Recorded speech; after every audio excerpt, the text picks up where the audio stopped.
experience. Once I get there, that white couch, window, view, beach, yeah. Hey, you love the beach. I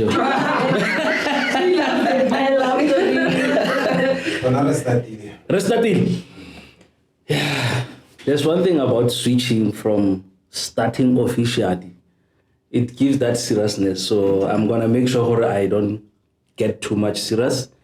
But anyway, thank you for coming on the big talk with Slender Boy. I know Hori, you don't love introducing yourself. But for the sake of this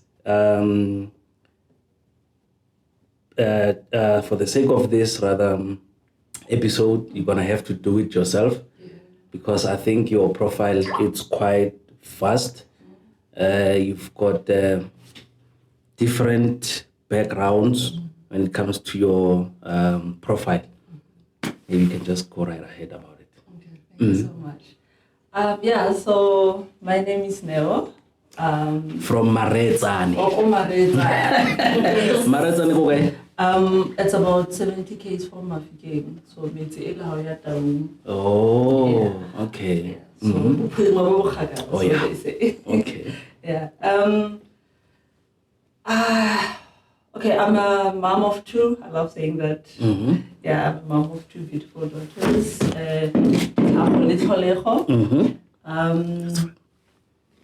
What else? I used to be a nurse. I call myself a retired nurse. I officially retired last year, July. Nursing, if I can share a little bit, I worked vastly, like you said. I've worked the clinics, I've worked the psych hospital mainly.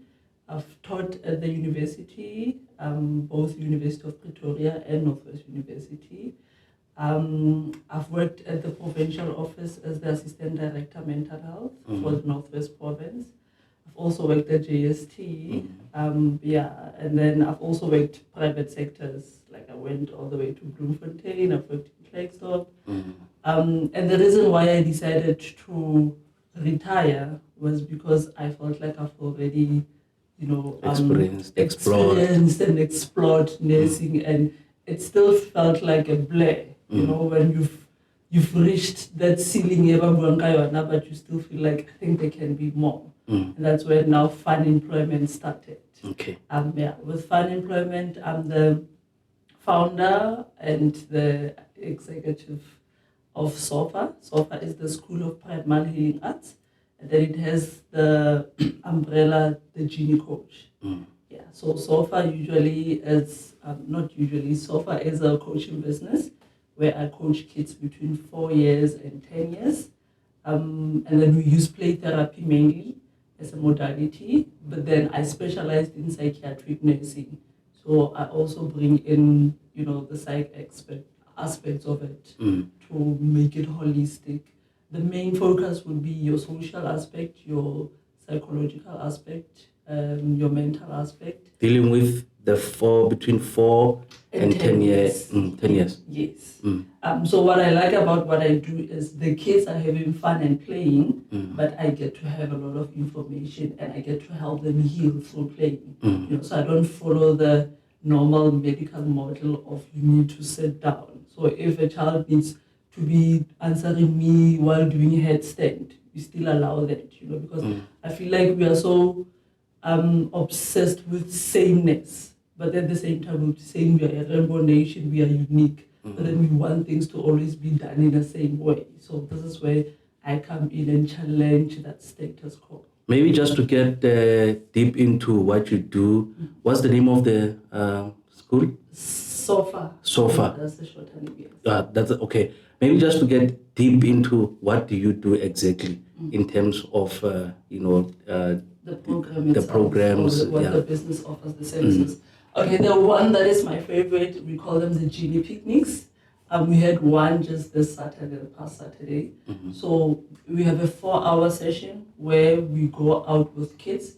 We theme the picnics. So last week's theme was more about facing your fear. So you went to Hardy's Cable Way, and then they were doing that bouncy jump. They were also doing those who are scared of heights. We were doing that cable way to go all the way up. So depending on the theme, we would always choose a different theme and then we would conquer that. So obviously, if we're doing it in a picnic, there's food, there's fun, there's other kids, you don't tend to now feel like you're being forced to do something.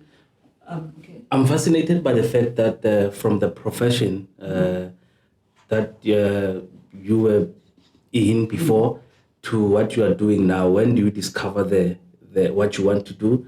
You know, because you've got the different background from what you are doing, because I believe that you'd have to be maybe a teacher or a psychologist or something like that. Meanwhile, your background is nursing and specializing in psychiatric. Yes. Okay. I think something that a lot of people are not aware of. Psychiatric nursing is actually psychology. Yeah. It's just that unfortunately we're not given that much recognition. But actually we do more or less in-depth training in terms of what the psychologists are also doing. But then on my own, I also did a lot of unregistered? No, not unregistered. Uncertificated. It's registered, but it's not certificated. So I did a lot of meditation. I did a lot of breath work. And I also did a lot of inner work on myself and my kids to now sharpen the skills. You know, and then in terms of a teacher, I come from a background of or a lineage of teachers, so it comes naturally for me. But I've also taught as a nurse. I have an advanced diploma in nursing education.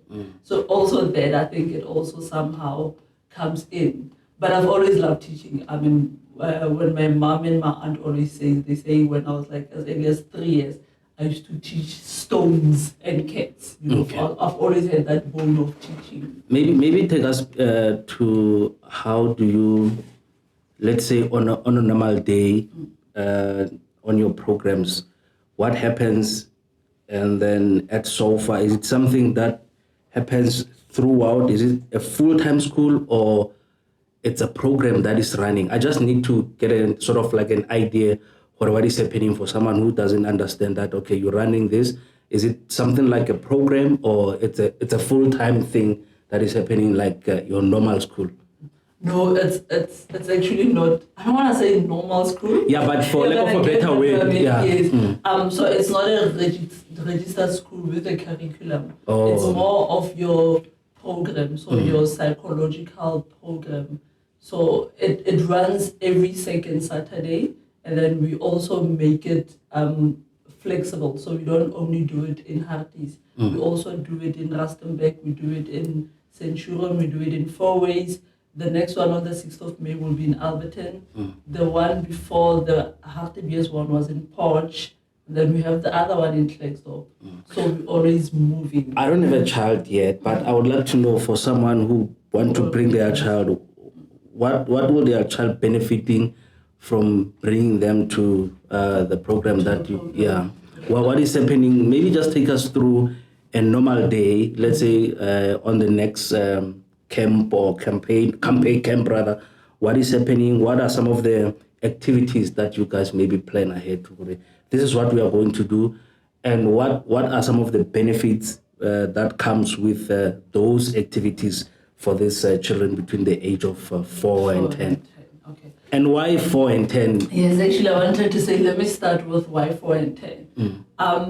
Mainly between 0 when you are born up to like 2-3 years, you're given enough attention. The minute you say, everyone wants to run to you.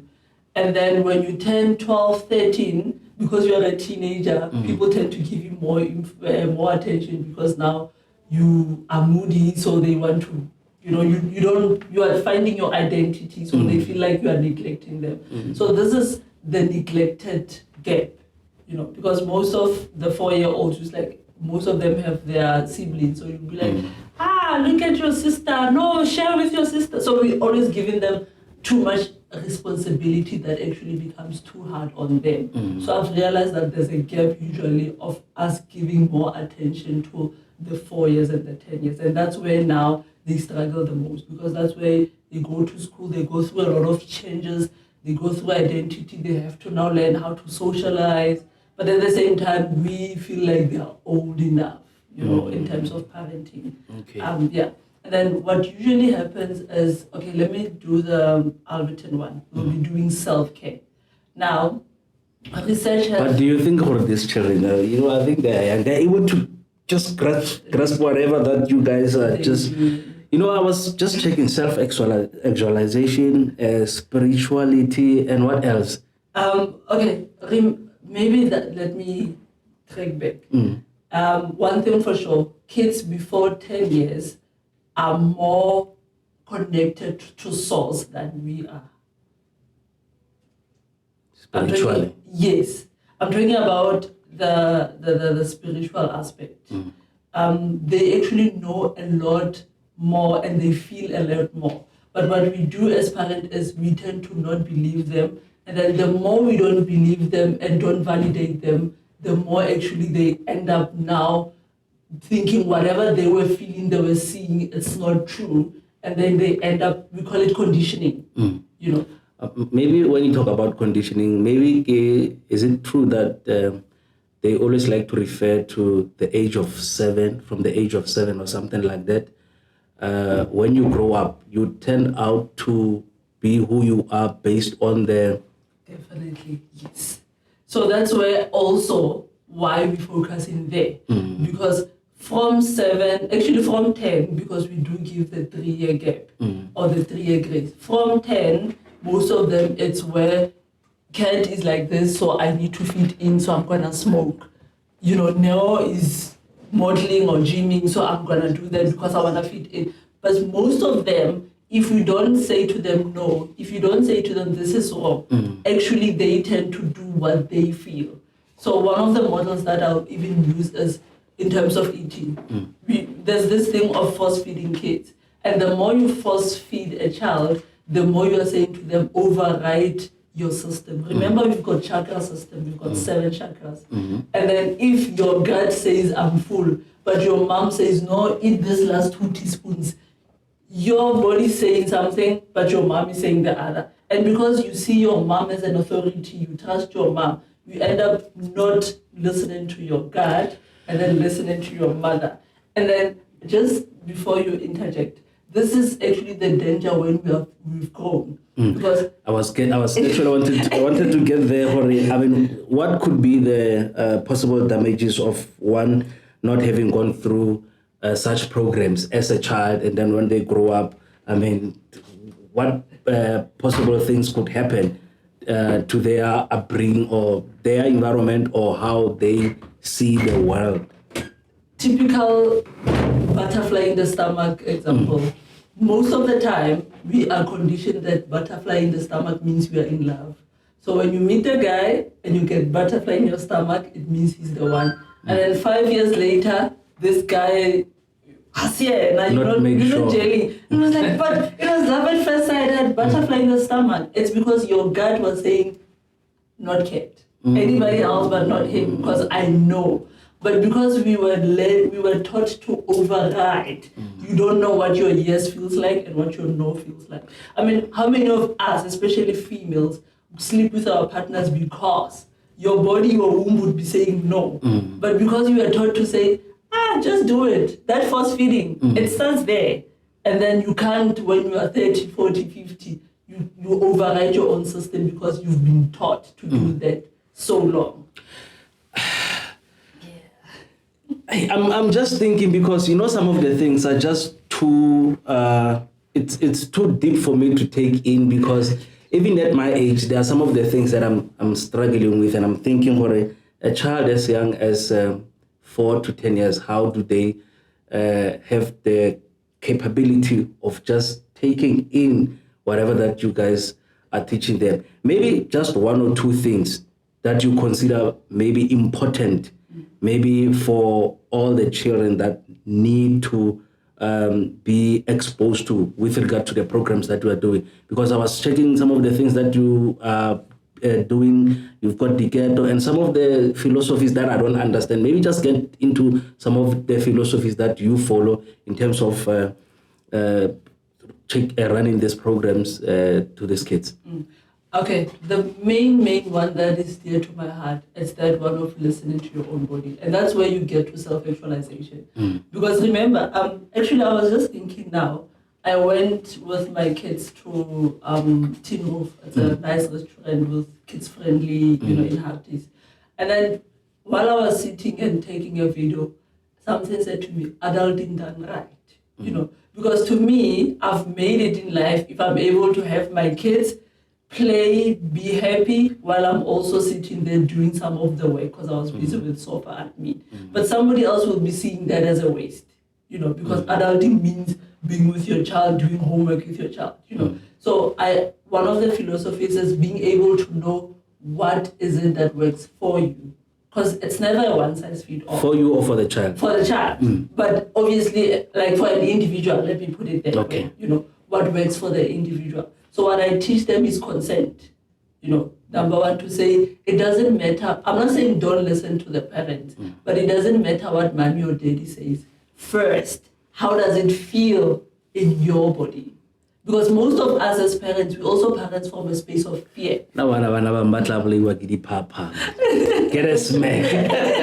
And I've been accused of wanting to raise rebellious kids, because people misunderstand the model that I'm coming with. But what I've realized is kids who connect with you are more likely to oblige and work with you than kids who are scared of you. Because most of us think our kids are listening to us, but actually they are scared of us because are threatened and we never really connect at the level where you feel heard. I mean, there's this debate here where some of us grew up being beaten and we turned out fine. But did we? Most of us can't speak in public because beating in our mind, we internalized it as the authority is always right. I need to keep, I need to shut up. I can't even express my. You can't even express your view in a meeting because So it's small things, but when you look at it in a larger scale, really because now most of us think that the only way to solve is through violence because that's how it was done. Do you have a criteria when you accept these kids to the programs that you are running? We are from different backgrounds. Do you look at the child's background and maybe consider certain factors when you take this particular child into the program? Or do you just take them as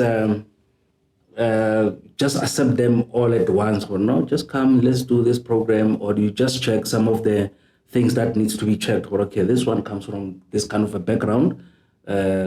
He's raised by a single mother, a single father, or some of those factors.